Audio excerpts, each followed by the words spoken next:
함께 예배하는 모든 분들 가운데 이 말씀의 축복이 함께 하시기를 주님의 이름으로 축원합니다. 고린도 교회가 어린아이처럼 육신에 속한 성도의 삶을 그들이 여전하게 살아가고 있음을 성경은 계속해서 지적하고 있습니다. 그들은 하나님의 백성임에도 불구하고 구원받은 놀라운 신분을 가지고 있음에도 불구하고 그들은 하나님의 백성답게 살아가지 못하고 하나님의 백성이라는 신분을 가지고 세상을 늘 흠모하며 세상을 쫓아가는 삶을 여전하게 살아가고 있었다고 하는 것입니다. 우리가 그리스도인이죠. 그리스도인들은 예수를 믿은 즉시 천국에 가는 것이 아니라 이 세상 속에 남겨져 여전히 세상 속에서 살아가야 되는 사람들입니다. 우리가 천국 가기 전까지는 하나님의 백성, 하늘 백성임에도 불구하고 이 땅에서 우리가 살아가야 된다고 하는 것이죠. 그렇다고 그래서 우리가 세상에 속해서 살아가서는 안 된다는 것이죠. 세상에 영향을 받아서 세상 사람처럼 우리가 살아서는 안 된다는 것입니다. 우리를 세상 속에 남겨놓으신 것은 세상에 속하여 세상의 영향을 받는 자로 살아가라고 그렇게 하신 것이 아니라 세상에 하나님의 나라 백성의 삶을 살아가 세상의 소금과 세상의 빛으로 살아가라고 우리를 세상 속에 남겨놓으셨다고 하는 것입니다. 그러므로 우리는 세상 속에 우리가 지금 남겨져 살아가고 있다고 할지라도 세상의 영향을 받지 아니하고 계속해서 하나님 나라의 영향을 받으며 우리가 살아가야 된다고 하는 것입니다. 대한민국에는 많은 해외 대사관들이 있습니다. 그 대사관들은 대한민국 영토에 집을 가지고 살고 있지요. 그렇다고 그래서 그 나라의 대사들이 대한민국의 지도를 받지 않습니다. 대사들은 언제나 본국의 지시를 따라 행동합니다. 대한민국에 있지만 대한민국의 영향을 받지 않고 계속해서 본국의 지시를 받아서 본국의 지시를 이 대한민국에게 영향을 끼치는 일을 하는 것이 대사이죠. 저와 여러분들도 그렇다는 것이죠. 저와 여러분은 바로 하늘나라의 대사로 지금 이 땅에 집을 짓고 살고 있다는 것입니다. 그런데 고린도 교회 성도들은 그리스도인임에도 불구하고 하늘의 대사임에도 불구하고 이 땅의 영향을 받아서 그들이 살았다고 하는 것이죠. 그 대표적인 게 주일날 말씀드렸던 것 같이 영지주의와 에피쿠루스 철학이다 이렇게 말씀을 드렸습니다. 영지주의는 한마디로 말하면 이율론입니다. 영은 선하고 육체는 악하다 이거죠. 영은 구원받지만 영혼은 버림받는다 그거죠. 영이 행하는 것은 다 좋은 거지만 육이 행하는 건 다 악한 것이다 그런 것입니다. 그러므로 구원이라고 하는 것은 우리의 육체가 악한 육체에게 선한 영혼이 갇혀 있는데 이 악한 육체에서 선한 영이 해방받는 것 이것을 구원으로 보는 것이죠. 그러니까 우리 육체는 애당초 지옥 자식입니다. 애당초 망해야 되는 것입니다. 그러니까 육체가 아무리 선한 일을 하고 아무리 옳은 일을 해도 그것은 아무 쓰잘데기 없는 겁니다. 뭐 이런 것과 똑같은 거죠. 북한의 간첩이 우리나라에 와가지고 여러분 우리나라에 이로운 일을 막 하는 것입니다. 그러면 여러분 그 목적이 뭐겠어요? 그분이 전향해서 대한민국 국민으로 살겠다고 자수했다면 그 이후로 그가 대한민국에 이로운 일을 한다면 믿어줄만 하잖아요. 하지만 그가 여전히 이 북한의 간첩으로 활동하면서 대한민국에 이로운 일을 해요. 그러면 여러분 그게 뭡니까? 그것은 궁극적으로 대한민국을 이롭게 하는 행위가 아니죠. 간첩 행위를 하기 위해서 잠시 눈속임을 하는 것에 불과한 것이죠. 우리 육체가 그렇다는 것이에요. 그러므로 육체는 애당초 선한 일을 해도 그것은 악한 일이라는 것이죠. 그러므로 이 영지주의자들에게 있어 육체는 그냥 막 써도 되는 겁니다. 막 써도 되는 겁니다. 이래도 저래도 뭐 지옥 가고 이래도 저래도 망해버릴 고깃덩어리에 불과한 육신이니까 그러는 겁니다. 다만 생각만 좋으면 되는 겁니다. 다만 자기의 소원만 좋으면 되는 겁니다. 그래서 여러분 영지주의자의 영향을 받은 사람들이 늘 이야기하는 게 뭐냐면 마음은 온유로되 육신이 약해서 이런 식으로 주장합니다. 나는 항상 정신은 똑바른데요. 그것을 실천해 낼 만한 육체가 없어서 그럽니다. 그런 것이죠. 그래서 그들은 그 옳은 삶을 안 살아갑니다. 이 몸으로 옳은 삶을 안 살아가는 거죠. 그냥 되는 대로 살아가는 거죠. 육체가 원하는 대로 그냥 살아가는 것입니다. 살아가는 것입니다. 이게 영지주의자들입니다. 그런데 에피쿠르스 철학이라고 하는 것은 유물론이거든요. 그러니까 모든 세상에 존재하는 것들은 물질에서 나왔다. 이걸 믿는 것이 에피쿠르스 철학입니다. 우리는 그렇지 않죠. 우리는 이 땅에 존재하는 모든 것은 하나님으로부터 나왔다. 우리는 그렇게 믿습니다. 그런데 에피쿠르스 철학자들은 모든 것은 물질에서 나왔다는 것이죠. 그래서 인간이라는 것도 물질에서 나왔다는 거죠.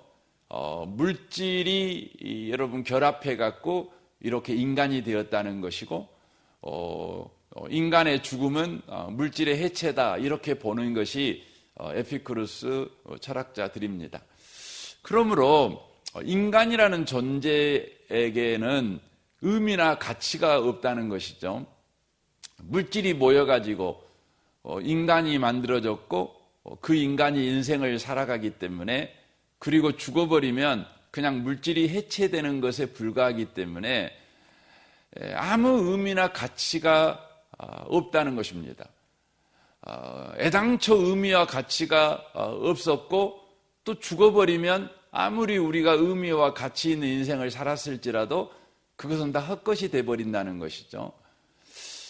그런데 우리 인생이 왜 괴롭고 힘들고 어렵냐? 왜 고통을 받느냐? 그러면 인생에서 의미와 가치를 찾기 때문에 그런다는 것이죠. 여러분, 우리가 가정생활을 아빠, 엄마 노릇을 할 때 힘들잖아요. 왜 엄마, 아빠 노릇이 힘듭니까? 그것은요, 아빠로서, 엄마로서의 가치 있는 인생을 살아가려고 하니까 힘이 들다는 거죠. 자식에게 사랑을 베풀려고 하니까 힘든 겁니다. 그런 거 아니겠습니까? 우리가 삶을 살아갈 때에 좀 정직하게 살아가려고 하니까 힘들고, 좀 옳게 살아가려고 하니까 인생이 힘든 겁니다. 그냥 인생을 막 살면 뭐 힘들 것도 없죠. 뭐 이래도 한 세상 저래도 한 세상 그러지, 그렇게 살아간다면 뭐 인생이 뭐 힘들겠습니까? 그러니까 에피쿠르스 철학자들이 생각하는 것은, 인생이 힘든 것은 그렇게 옳게 살려고 하고 정직하게 살려고 하고 정의롭게 살아가려고 하고 의미와 가치 있는 인생을 살려고 하니까 인생이 힘든 거다. 뭐 그럴 필요 있냐?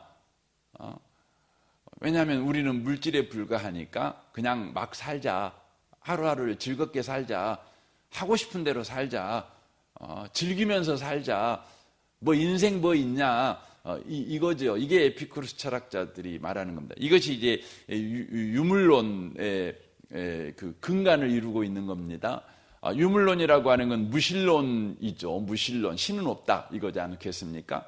그러니까 그 영국의 무신론 협회에서 버스에다가 이렇게 광고판을 이렇게 붙였잖아요. 그것이 뭐냐면 신이 없으니까 걱정하지 말고 즐겨라 이거예요. 신이 없으니까 인생을 걱정하지 말고 인생을 즐기며 살아라.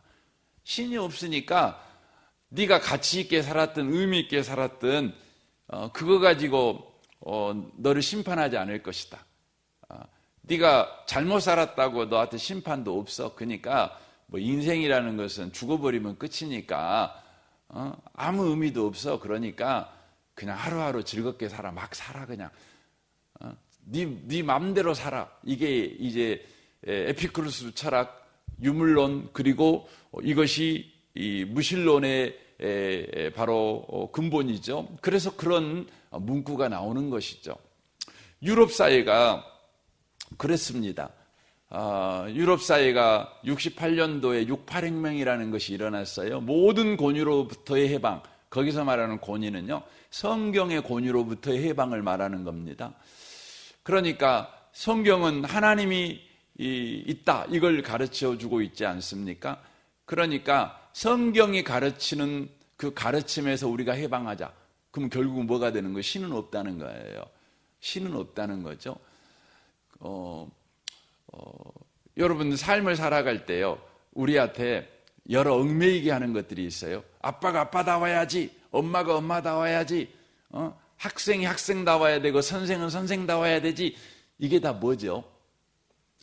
이게 다 뭐냐면 막 살면 안 된다는 거예요. 가치 있게 살라는 거예요. 의미 있게 살라는 거죠. 그런 의미입니다. 그런데 유럽 사회가 바로 성경의 권위를 무시하고 이제 막 살자는 겁니다. 아빠가 아빠 노릇 할 필요 없고 엄마가 엄마 노릇 할 수 없고 한 인간 대 인간으로 그냥 살자는 거예요. 그래서 그들이 제일 먼저 한 일이 뭐죠? 그리고 그들이 모든 권위로부터 나는 해방받은 자다라는 제일 먼저 표시가 뭔지 아세요?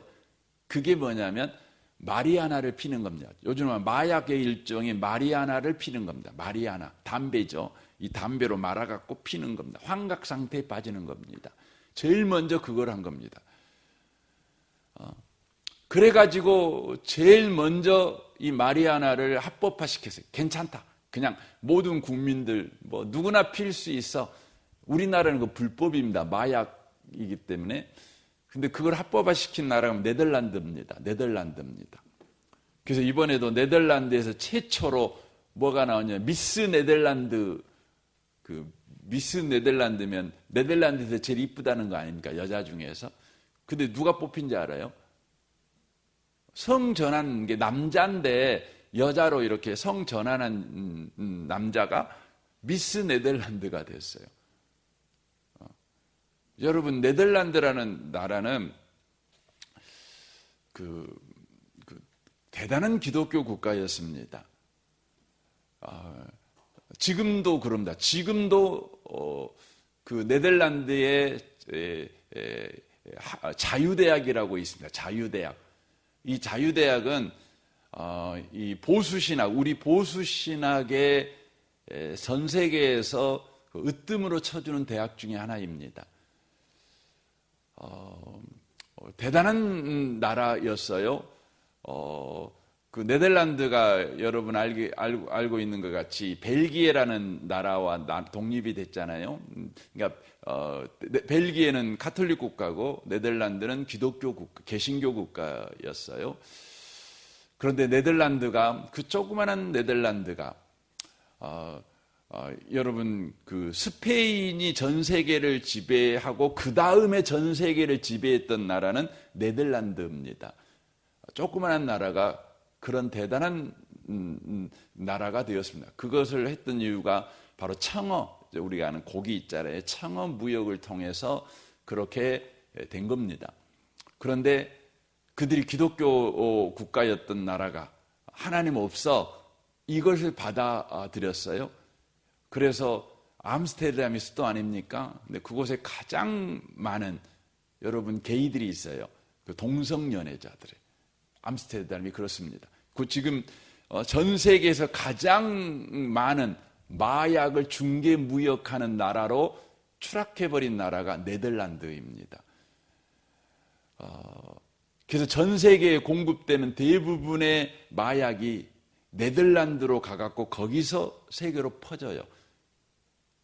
그렇게 처참한 몰골의 나라로 추락해버렸어요. 여러분, 그것의 시작이 뭐냐면 하나님이 없다는 거예요. 성경의 권위를 무시하는 거죠. 성경은 옛날 책이다. 그러니까 이런 거 뭐 받아들일 필요가 있냐. 하나님 없어. 우리 막 살자. 하루를 즐겁게 살자. 쾌락을 즐기며 살자. 이렇게 된 거죠.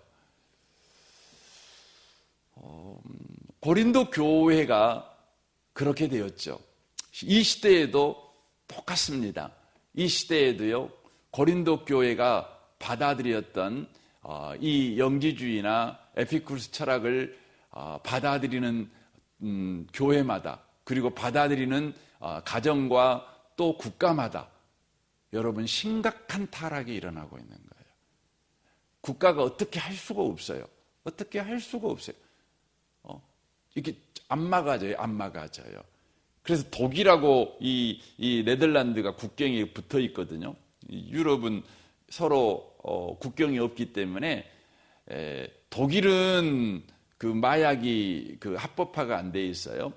그런데 네덜란드 합법화가 돼 있어요. 그러니까 주말만 되면 사람들이 독일로 가서 네덜란드 가서 그냥 마약하고 이렇게 넘어오는 거예요.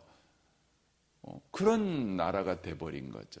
여러분, 우리나라도 여러분 지금 마약 청정국이 아니죠. 그 밑에 깔려 있는 게 여러분 뭔지 아십니까? 바로 이게 깔려 있는 거예요. 뭐 인생 어차피 뭐 있어? 그냥 살다가 죽어버리면 끝이지 뭐. 이러는 겁니다. 그러니 죽기 전에 즐기자는 거죠. 하루라도 더 즐기며 살자는 거죠. 근데 사람이 즐기는 것이 점점점 강도가 더 높은 걸 요구하잖아요. 더 강도가 높은 걸 요구하는 것입니다. 우리는요, 이런 세대에서 신앙생활을 하고 있어요. 그런데 여러분과 제가 천국에서 신앙생활하고 있는 것이 아니라 이런 세상 속에서 신앙생활하고 있어요. 그러므로 저와 여러분들이 정신을 차려서 신앙생활하지 않으면 이것에 넘어가는 겁니다. 여러분과 저의 신앙생활하는 곳이 어디냐? 그러면 바로 이런 환경이라는 거죠. 이것을 성경이 보여주고 있는 중요한 성경 구절이 있는데, 우리가 이제 복음서하고 사도행전, 이 사도행전은 교회가 세상 속에서 성령 충만하면 어떻게 살아가는가를 보여주는 것이 사도행전이에요. 그러니까 아무리 세상이 악하고 세상이 유혹하고 세상이 우리를 난도질하고 우리를 핍박할지라도 성령 충만한, 즉 하늘의 음료와 하늘의 음식을 공급받는 교회는 세상에서 어떻게 살아가는가를 보여주는 게 사도행전이거든요. 근데 그 사도행전이 시작되어지는, 근데 그 사도행전이 어디에 떠 있는 배냐, 이걸 보여주는 게 사도행전 바로 앞장이 요한복음 21장이에요. 요한복음 21장이죠. 근데 요한복음 21장 첫 1절이 어떻게 시작이 되냐면, 요한복음 21장 보시면 이렇게 시작이 돼요. 그 후에 예수께서 디베라 호수에서 또 제자에게 자기를 나타내셨으니 나타나신 일은 이러하니라 라고 시작해요. 거기 보면 디베라 호수가 나와요. 이건 굉장히 상징적인 것입니다. 그러니까 사도 요한이 이 성령의 감동을 받아서 이 요한복음 21장을 기록을 하는데, 사도행전으로 넘어가죠. 교회 시대가 이제 시작이 되는 거죠. 그런데 이 교회라는 곳이 어디에 떠 있는 배냐? 이걸 가르쳐 주는데 디베라 호수에 떠 있는 배라는 거예요. 여러분, 디베라 호수가 어디냐면 갈릴리 호수입니다. 갈릴리 호수를 디베라 호수라고 그래요. 요한복음에서는 갈릴리 호수를 16번 언급을 해요. 그런데 그 중에 14번은 갈릴리 호수라고 하고 2번만 디베라 호수라고 그래요. 디베라 호수. 여러분, 디베라 호수는 어떤 호수냐면, 디베라 호수라고 하냐면, 이 사도 요한이 의도적으로 그렇게 쓴 거예요. 디베라는 티베리우스 황제에게 자기의 충성을 맹세하기 위해서 헤롯 안디바스가 디베라라는 도시를 건설합니다. 그 갈릴리 호수 서쪽 연안에다가요. 그래서 이 충성하는, 황제에게 충성하는 자들은 갈릴리 호수를 디베라 호수라고 불렀어요. 여러분, 황제는 뭘 상징합니까? 그 인간의 욕망의 정점을 상징하는 거예요. 그래서 디베라 호수라는 의미는 어떤 의미냐면 욕망의 바다라는 의미예요. 디베라 호수, 욕망의 호수라는 거죠. 황제의 호수, 욕망의 호수. 여러분, 황제는 뭐 하는 사람이에요? 지 하고 싶은 대로 다 할 수 있는 사람이에요. 자기가 하고 싶은 일을 반대하면 10,000명도 죽여도 눈 하나 깜짝하지 않는 거예요. 자기 배가 터져도 그냥 먹고 싶은 거 다 먹고 사는, 하고 싶은 거 다 하고, 이게 뭐냐, 황제입니다. 세상은 뭐 하는 곳이냐면 이런 욕망의 호수라는 거예요. 이 욕망의 호수에 뭐가 떠 있어요? 이 교회라는 배가 떠 있는 거죠. 그리고 항해를 하는 겁니다. 욕망의 바다에 일렁거리는 파도가 이 배로 얼마나 많이 침범하겠습니까? 그럼에도 불구하고 이 교회라는 배는요, 어떻게 되는 거죠? 욕망의 바다의 파도에 침몰하지 않아요. 도리어 어떻게 되죠? 오직 성령이 너희에게 임하시면 너희가 권능을 받고 예루살렘과 온 유대와 사마리아와 땅끝까지 이르러 내 증인 되리라.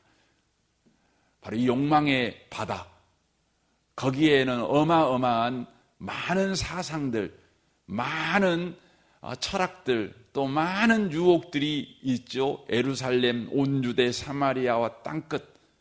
근데 그것의 영향을 받지 않고 도리어 하늘의 영향을 그 도시마다 끼치며 도도하게 여러분 항해하는 배가 뭐냐면 교회라는 거예요.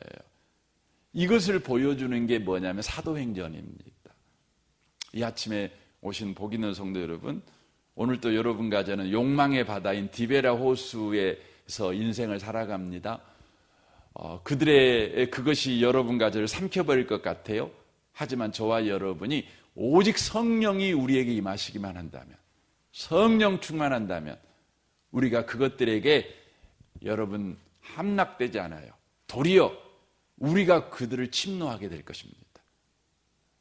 오늘 하루를 저와 여러분이 성령 충만해서 살아가시는 모든 분들이 다 되시기를 주님의 이름으로 축원합니다. 아멘. 우리 같이 기도하겠습니다.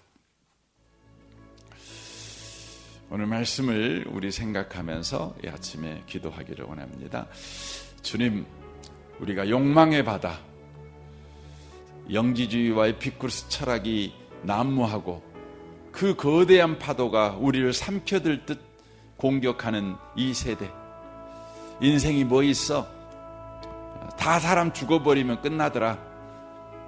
얼른 먹고 싶은 거 더 빨리 먹고, 하고 싶은 거 막 하고, 즐기고 싶은 거 즐기면서 사는 게 인생이지 뭐 없어. 이렇게 우리를 유혹하는 세계에서 주님, 우리가 성령 충만하기를 원합니다.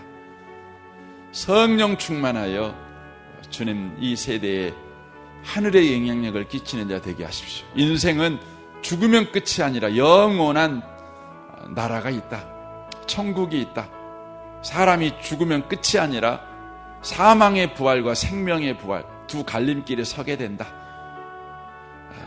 이것을 우리가 보여주는 삶을 주여 살아내게 하여 주옵소서. 여러분 가정과 직장을 위해서, 또 성도님들을 위해서 우리 아동부 우리 윤덕준 전사님과 아동부 아이들을 위해서, 용복마을 우리 장로님과 순장 선원들을 위해서, 또 이번 주 우리 바자에 있죠. 그리고 그 다음 주에 또 우리 태국 단기 선교가 있죠. 여러분 이런 모든 일들을 위해서 여러분 계속 기도해 주시면 좋겠습니다. 이 나라 이 민족과 북한과 열방을 위해서도 기도해 주십시오. 우리 좋으신 주님께 우리 통성으로 기도하겠습니다. 기도하겠습니다. 오 하나님 아버지,